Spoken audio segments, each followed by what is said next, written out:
Ladies and gentlemen, welcome into my official college football picks and predictions here for week number 7. And guys, we're kicking it off in the noon window. Ohio State, the number 3 team, taking on Purdue on the road. The first time Ohio State has been back at Purdue since the debacle, the last year of Urban Meyer in 2018. And guys, what a mess this game is.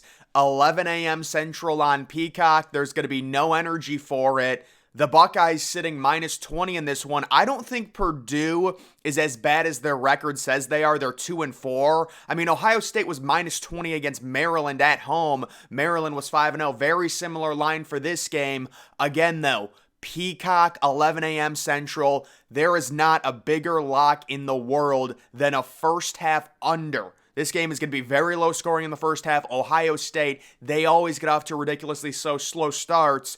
And you're adding in the streaming factor, you're adding in the 11 a.m., the morning start. But I do think Ohio State kicks it into gear and wins this game. Kind of a weird score. Maybe Purdue goes for a 2-point conversion there at the end, 37-15. The Buckeyes very narrowly cover the 20-point spread. Kind of similar to the Purdue game in that sense. The next noon game, it is Georgia, the number 1 overall team, finally getting a win against the spread, taking on Vanderbilt. And I saw a stat that said Vanderbilt was 0-7 against the spread because I'm guessing they played a week 0 game and they haven't had their bye yet. So apparently Vanderbilt has been horrible this year. Georgia has, again, they've also been very bad against the spread, but they turned it on last week against Kentucky. Georgia sitting minus 31 in this game. I do like Georgia to cover 47-7. They found something. Carson Beck, 300 passing yards against a decent Kentucky defense in the first half.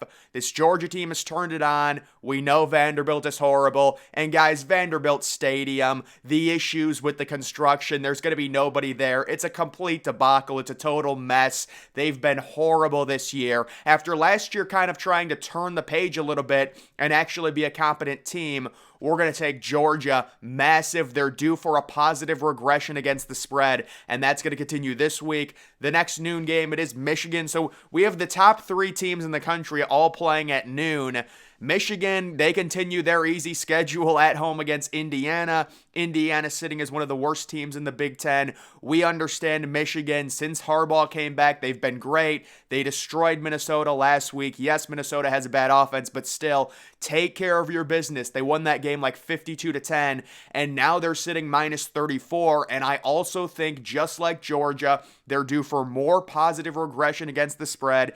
Indiana's terrible. They're even worse than Minnesota. Michigan at home wins this game huge. Very similar score to the Minnesota game, except they're at home. And I think Michigan once again rests their starters early in the fourth quarter of this one. The next noon game, it is okay, so we have the top 4 teams. I didn't even realize this. The top 4 teams in the country all playing at noon and all playing unranked teams, all sitting at least minus 17. College football, folks, you gotta love it, right? FSU minus 17. They've been very strange, FSU has. Last week, they were up 22-0 against Virginia Tech in the first quarter, and they ended up not covering a 24-point spread. Now they're at home against a Syracuse team who is basically doing what Syracuse does every year. They start off 4-0 or 5-0, and then they lose every game, unfortunately. But yeah, Syracuse got destroyed last week against North Carolina. I do think this game may be slightly closer in terms of spread numbers. FSU minus 17. I've got it at 37-24. I just can't trust FSU right now to cover based on what I've seen from them recently, dating all the way back to the Boston College game, and even that LSU win in week 1. The steam has kind of gotten taken out of that win because of how bad LSU has been on defense. It's still a solid win, though, don't get me wrong, and FSU still is undefeated. Syracuse, on the other hand, it's very hard to be optimistic about them after their limp performance against a North Carolina team. And guys, to be honest, it was personal. It was humiliating. I did pick Syracuse to win that game, and I'm dealing with some emotional damage from it and some trauma, so I think FSU wins this game easily. Next, we've got another noon game. When is the last time Alabama's played at noon? It's been a while, but yes, we have Arkansas, who has been a real letdown this year. You know, their coach right now really on the hot seat, taking on Alabama. Bama sitting minus 19.5. Do they cover? I've been in on Bama the last 3 weeks to cover. I think the spread might be slightly too big in this game. Arkansas really isn't that bad. They fought last week against Ole Miss. They only lost by 7. They ended up covering an 11-point spread on the road. They are demoralized. Bama is at this point underrated. I agree because they have a ridiculous defense. But the 19.5 at noon, it's a little early for me. It's a little too much to cover. We're going to say Bama wins this game easily, but does not cover. They've been on a roll in regards to that. The next game, it is a 3 o'clock game. I believe this is a 1 o'clock Mountain Time start. So you do have Utah coming off their bye week sitting minus 13.5.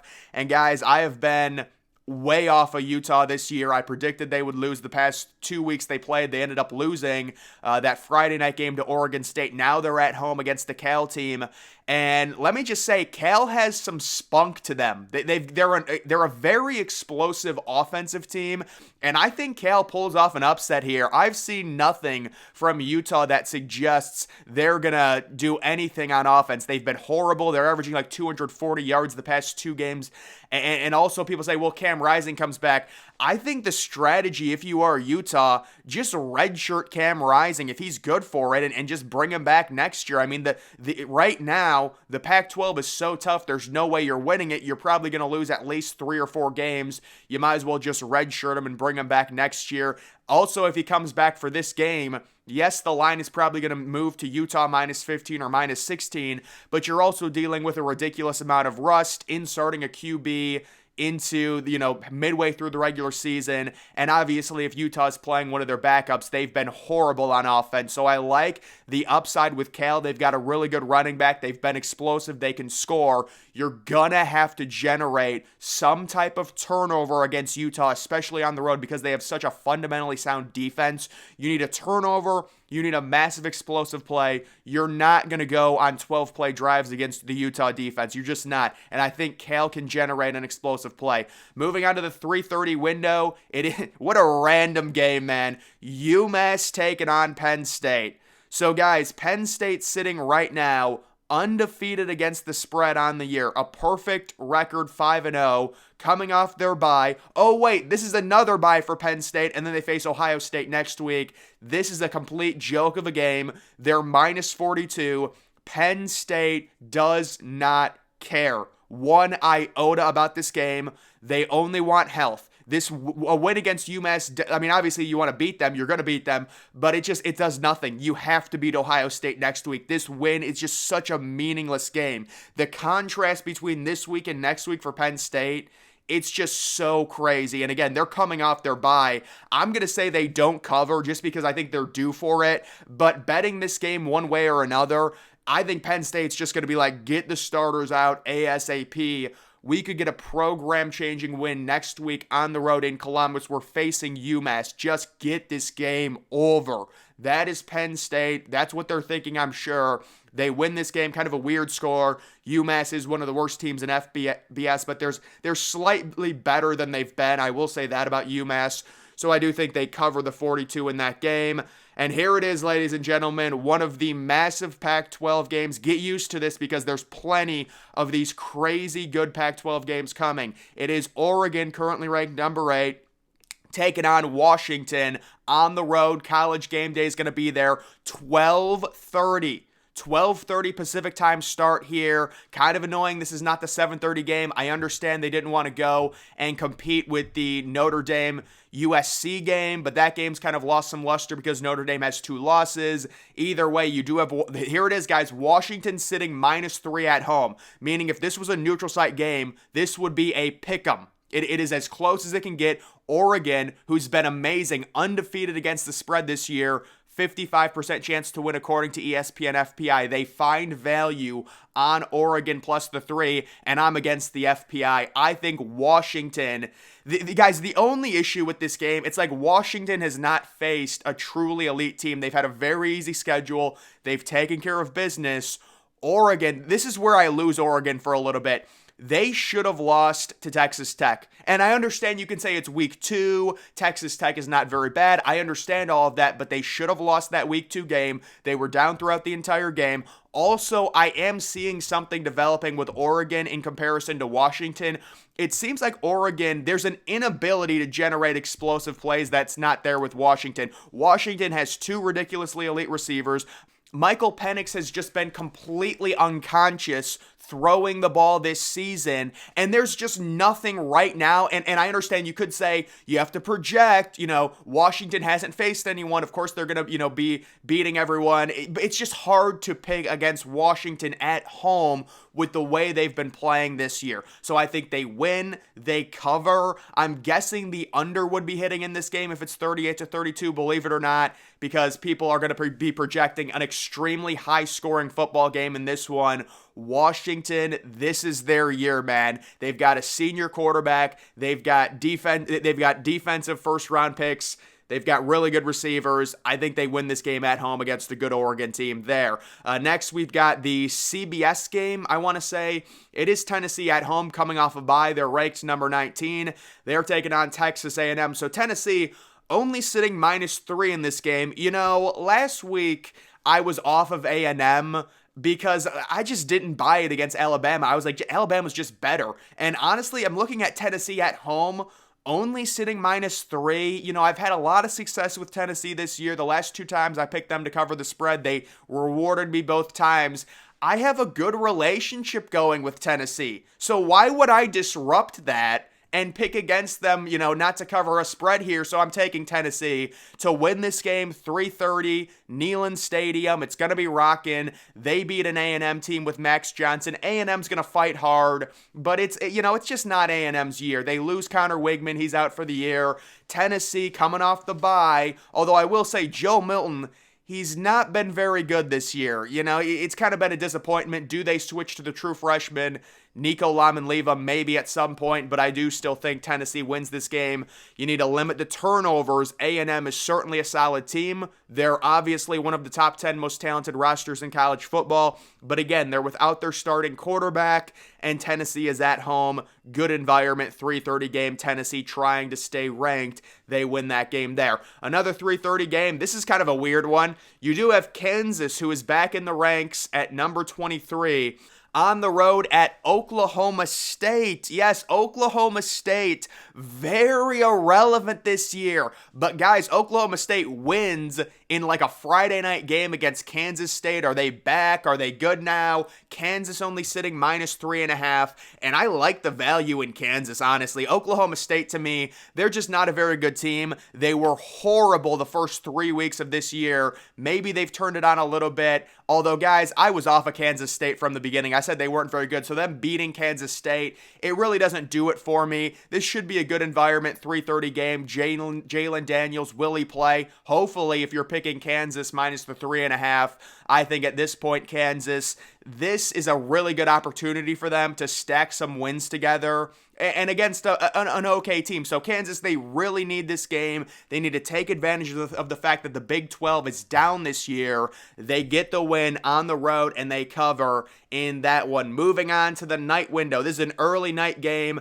Guys, this game is on NFL Network. Like, what are we doing? It's the number 14 team in the country, Louisville, and people are hyping them up like they might go undefeated, taking on Pittsburgh. And guys, unfortunately, Pittsburgh right now, I believe they're 1-4 against the spread. Louisville sitting -8. This is the perfect trap game. You're at a stadium. The environment's going to be terrible. The crowd size is going to be bad. It's an NFL stadium. Louisville's coming off that great emotional home win against Notre Dame. This is a big test for Louisville. I think they barely pass, but I am taking Pittsburgh plus the 8. They're due to cover a spread. Very emotional game for Louisville. They're not used to this kind of success. It will be very close. They will pull it out late. If you look at Louisville's schedule, they've been a very confusing team. They barely beat Indiana. They've had some very surprisingly close games this year. It wouldn't surprise me at all if they lost this game. It's just college football. It is what it is. And it's not like Louisville has this crazy talent gap over Pittsburgh, but I am taking them to gut out a win on the road. I would like to see them continue to be undefeated because it is good for the sport. Next, we've got a 7 o'clock game, so this is 4 o'clock Pacific. It is Washington State at home at number 19, taking on Arizona. Washington State minus 8.5, kind of coming down to earth after their loss to UCLA. Arizona, they're another spunky team. They keep games close, very similar to Cal.